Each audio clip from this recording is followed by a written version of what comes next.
आगे बढ़ते हैं और बड़ी खबर का रुख करते हैं। राजस्थान विधानसभा की कार्यवाही स्थगित कर दी गई है। निश्चित काल के लिए कार्यवाही को स्थगित कर दिया गया है। यानी कि जो बजट सेशन एक्सीड करके इस बार चल रहा था, वैसे ही माना जा रहा था कि लगभग 5 से 6 दिन का यह सेशन रहेगा। और अब जो जानकारी उसके मुताबिक राजस्थान विधानसभा की कार्यवाही को स्थगित कर दिया गया है। अनिश्चित काल के लिए कार्यवाही को स्थगित किया गया है। इस दौरान कई बिल पास किए गए हैं और कई मुद्दों को लेकर बहस हुई। फिर बात चाहे बेरोजगारी की हो, बिजली की हो या फिर अपराध की हो, कई मुद्दों को लेकर विधायकों के बीच में नोकझोंक भी नजर आई। इस दौरान एक नया सेशन भी नजर आया जब गुलाम नबी आजाद विधानसभा पहुंचे थे, उन्होंने संबोधित किया था। इसके साथ साथ नितिन गडकरी पहुंचे थे, उन्होंने संबोधित किया था। और यह बाकी विधानसभाओं के लिए नजीर भी साबित हो रहा है जिस तरीके से राजस्थान विधानसभा का कार्यकाल चला और जो नवाचार किए गए। लेकिन राजस्थान विधानसभा की कार्यवाही स्थगित कर दी गई है, अनिश्चित काल के लिए स्थगित कर दी गई है। इस वक्त की बड़ी खबर हम आपको बता रहे हैं। अनिश्चित काल के लिए विधानसभा की कार्यवाही को स्थगित कर दिया गया और यह फैसला हो गया। राजस्थान विधानसभा का यह सत्र अनिश्चित काल के लिए स्थगित हो गया है। कई बिल पटल पर रखे गए, पास किए गए, कई मुद्दों को लेकर तीखी नोकझोंक हुई। अनुशासनहीनता बर्दाश्त नहीं, डॉक्टर सीपी जोशी की तरफ से कहा गया है और लग रहा है शायद इसी वजह से अनिश्चित काल के लिए स्थगन किया गया है। मेरे सहयोगी नरेश जुड़ चुके। नरेश, क्या यह सत्र आज ही अनिश्चित काल के लिए स्थगित होना था या विधानसभा में कुछ ऐसा हुआ जिसके बाद डॉक्टर सीपी जोशी ने फैसला लिया और अनिश्चित काल के लिए स्थगित कर दिया? विजेंद्र, देखिए, विधानसभा का रिजल्ट है वो 18 सितंबर तक का है। आज बीएससी की मीटिंग हुई थी, लेकिन आज जिस तरह से डेमोक्रेसी डे के दिन विधानसभा में शून्यकाल से लगातार हंगामा रहा, उसके कारण से न केवल स्पीकर सीपी जोशी व्यथित थे बल्कि प्रदेश की वह जनता भी व्यथित थी जो लगातार इस हंगामे के नजारे को देख रही जी। किस विधायकों को उन्होंने चुनकर भेजा था और विधानसभा में क्या हो रहा है। आज अलग अलग मुद्दों पर 3 से 4 बार जो है वो हंगामे की स्थिति। पहले शून्यकाल में मदन दिलावर के बयान पे जो हंगामा हुआ, उसके बाद अभिनेश महर्षि के भाषण के दौरान मदन दिलावर ने अभद्र टिप्पणी की थी, उसको लेकर हंगामा हुआ।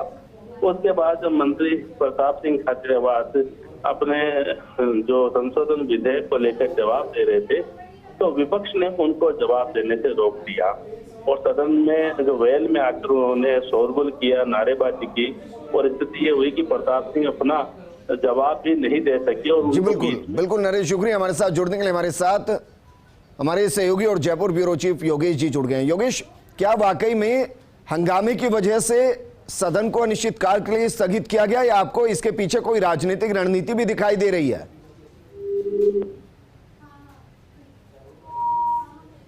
योगेश, क्या मुझे सुन पा रहे हैं?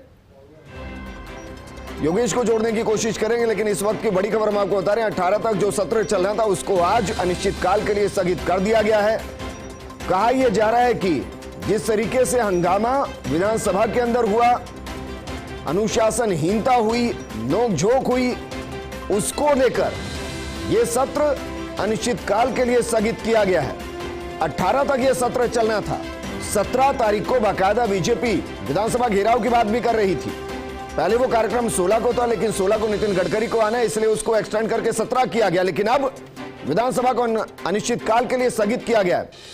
मेरे सहयोगी योगेश जुड़ गए हैं। योगेश, क्या अनुशासनहीनता, हंगामा, इसकी वजह से स्थगन हुआ है या आपको इसके पीछे कुछ राजनीतिक कारण नजर आ रहे हैं इसलिए फैसला लिया गया? कोई राजनीतिक कारण नहीं है। जब सदन दोबारा आहूत हुआ तो स्पीकर चाहते थे कि पूरे सदन की जो कार्रवाई है अब उसको सुचारू रूप से चला जाए, बिल पर बहस हो। लेकिन उसी बीच जब गोविंद सिंह डोटासरा बोलने खड़े हुए तो स्पीकर ने उनको टोका कि आप तो मैं बोलने की अनुमति नहीं दूंगा, मुझे सदन चलाना है और मैं अनुमति आपको बोलने की नहीं दूंगा। प्रताप सिंह खाचरियावास बोलना चाहते थे, उनको भी मना किया और फिर संसदीय कार्य मंत्री धारीवाल को भी मना किया। और आज जो रूप हमने देखा स्पीकर का, वो बेहद बहुत ही उत्तेजित थे और उन्होंने आज सत्ता पक्ष को ही जमकर फटकार लगाई, मंत्रियों को फटकार लगाई। उन्होंने संसदीय कार्य मंत्री तक को कहा कि आप अपने पक्ष को आप डिसिप्लिन में लाए।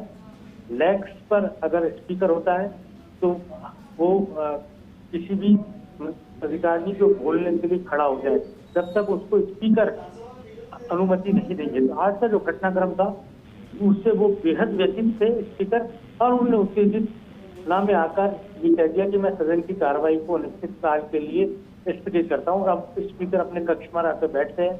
सदन में इस वक्त जो हालात है और जो काफी ऊहापोह के हालात कह सकते हैं, अभी मुख्य सचेतक डॉक्टर महेश जोशी स्पीकर के कक्ष में पहुंचे हैं, क्योंकि जिस तरह का गुस्सा स्पीकर का रहा है तो काफी देर तक तो किसी ने हिम्मत भी नहीं की उनके कमरे में जाने की, ना उनके स्टाफ तक की हिम्मत भी नहीं हुई कि स्पीकर के कक्ष में जाए। और मैं डॉक्टर पीयूष के व्यवहार को बहुत लंबे समय से जानता हूँ, आज से नहीं जानता, बहुत लंबे समय से मैं उनके व्यवहार को जानता हूँ। वो अपनी लाइन से हटकर बात नहीं करते। स्पीकर का कहना यह था कि नियमों के अनुसार हाउस चलाया जाएगा और कोई नियमों की अवहेलना करता तो वो उनको बर्दाश्त नहीं है, चाहे वो पक्ष और विपक्ष। और विपक्ष की तालियों की गड़गड़ाहट के बीच उन्होंने आज पक्ष के सदस्यों को जमकर लताड़ लगाई, केवल इस बात को लेकर कि उनका बोलने का नहीं था। स्पीकर ने जो दूसरा बिल था उसके लिए राजेंद्र राठौड़ का नाम पुकार लिया था और उस बिल पर चर्चा शुरू करवा दी थी, लेकिन उसी वक्त जो पक्ष के सदस्य थे गोविंद सिंह डोटासरा वो कुछ कहना चाहते थे, वो विपक्ष के बारे में कुछ बोलना चाहते थे, वो प्रताप सिंह खाचरियावास।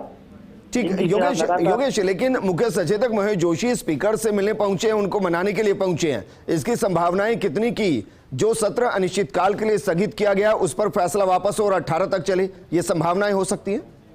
ये संभावनाएं हो सकती है, बशर्ते स्पीकर इस बात को माने।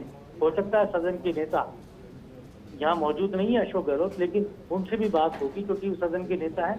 और जाहिर सी बात है कि अब इस पूरे घटनाक्रम को लेकर सदन के नेता अब से भी बात करनी होगी या सदन के नेता स्पीकर से बात करेंगे।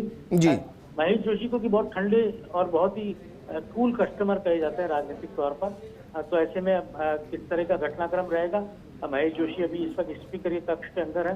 पूरा जो घटनाक्रम है, जो सियासी घटनाक्रम हम सदन के का देख सकते हैं, विधानसभा के गलियारों को देख सकते हैं, वो भी स्पीकर के कक्ष तक सीमित है।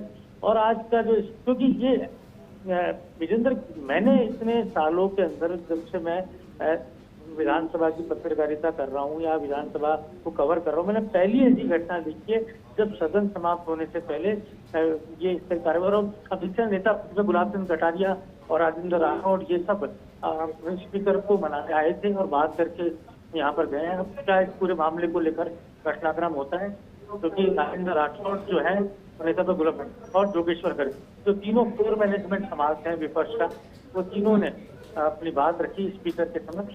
और यहाँ पर विपक्ष की ओर से जो डेलीगेशन था वो बात करके स्पीकर के कक्ष से निकला है। अब स्पीकर को इस पूरे निर्णय लेना है कि आखिर इस पूरे मामले को लेकर क्या है, मनाने की कोशिश स्पीकर को की गई है यहाँ पर विपक्ष। योगेश, अगर एक बार के लिए मान लें कि अनिश्चितकाल के लिए स्थगन हो गया है तो फिर आने वाले जो दिन थे उसमें बीएससी के तहत कौन कौन से बिल लाए जाने थे, किन किन मुद्दों पर बहस होनी थी जिनसे अब राजस्थान अछूता रह जाएगा? बिल आने थे, अभी कुछ बिलों को लेकर आज अभी अनाउंस किया था बीएससी के अंदर, थोड़ी देर पहले ही सदन के पटल पर रखे गए थे बिल। जी, अब इसमें क्या है, एक बड़ा टेक्निकल पॉइंट आता है इसके अंदर। टेक्निकल पॉइंट ये आता है कि जब अनिश्चितकाल के लिए सदन स्थगित होता है तो उससे पहले राष्ट्रीय गान होता है। राष्ट्रीय गान के बाद सदन को अनिश्चितकाल के लिए स्थगित किया जाता है। इस तरह की जो टेक्निकल चीजें अभी सामने आ रही है। अब इस पूरे मामले को किस तरह होगा, क्योंकि उत्तेजना में स्पीकर ने अपना निर्णय ले लिया है, लेकिन पूरे मामले को लेकर अब क्या अपना रुख बदलेंगे इस पर सब कुछ। जैसे मैंने आपको कहा, सदन के नेता मुख्यमंत्री अशोक गहलोत जो इस वक्त मौजूद नहीं है सदन में, लेकिन वो बात करेंगे, निश्चित तौर पर उनकी टेलीफोनिक टॉक होगी और उसके बाद स्पीकर